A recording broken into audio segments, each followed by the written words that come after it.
We are celebrating Halloween a bit early in Noir Alley, and it is a special occasion indeed.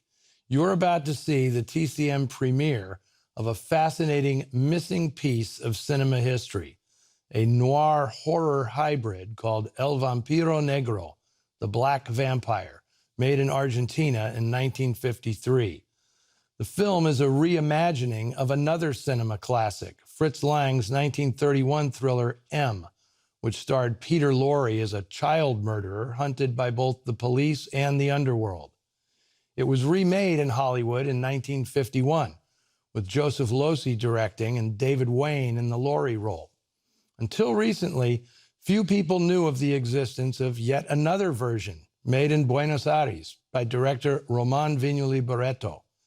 I am not blowing smoke when I declare that El Vampiro Negro, while not as historically significant as Lang's 1931 film, is every bit as compelling and exciting, maybe more so. Lang's film was a vital transition between silent cinema and talking pictures. The director's use of sound was as creative and dynamic as his visualization of the underworld. But there was something noticeably missing from that world: women. Except for early scenes featuring the mother of a missing child, there are almost no women in M. The cast is made up entirely of cops, crooks, and a solitary, crazed killer. This version flips that setup. Here, it's the mother of a threatened child who is the story's protagonist.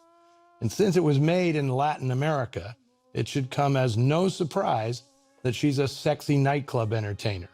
In Latin American cinema, there is a long tradition of what are known as cabaretera films, stories set in smoky cabarets rife with criminal activity, typically featuring a dancer or chanteuse torn between two men, one a straight arrow, the other a sexy ne'er-do-well. El Vampiro Negro combines the cabaretera recipe with M's suspenseful manhunt. The result is a unique thriller with a fascinating proto-feminist slant. The main character, Amalia, is a single mother earning her way by performing in a disreputable nightclub. She's played by Olga Zuberi, a native of Buenos Aires who soared to stardom in 1946 as the lead in The Naked Angel, a succès de scandale directed by Carlos Hugo Christensen from a novel by Arthur Schnitzler. Much of that film's notoriety came from Zuberi being the first Latin American actress to appear partially nude on screen. Several more films with Christensen led to major stardom for Zuberi, at least in South America, where in the 1950s she was known as the Argentine Marilyn Monroe. She gives a terrific performance in El Vampiro Negro, playing opposite her frequent co-star Roberto Escalada. He plays the counselor investigating a wave of killings that terrorize the city, but once the counselor gets an eyeful of his primary witness, crime-solving becomes his secondary motivation. In a brilliant stroke, the murderer is not a reclusive loner hidden in the shadows, but a language tutor invited into the victims' homes to teach them English. El Profesor is played by Nathan Pinzon, a veteran character actor known to Argentine audiences for his many supporting roles. He is remarkable in this part, providing the same pathos Lorre and Wayne brought to the character, but minus the histrionics. Pinzon takes a sadder, quieter approach to the killer's psychosis.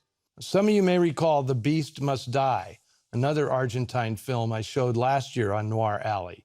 This film is by the same writer-director, Román Viñoly Barreto, here aided by the brilliant cinematography of Anibal González Paz. Once again, I commend my Argentine colleague, Fernando Peña, for bringing this film to my attention. Thanks to our partners at the UCLA Film and Television Archive, especially project manager Scott McQueen, we were able to do a complete digital restoration, fully funded by dedicated patrons of the Film Noir Foundation. This is an extraordinary discovery, a great film literally rescued from oblivion.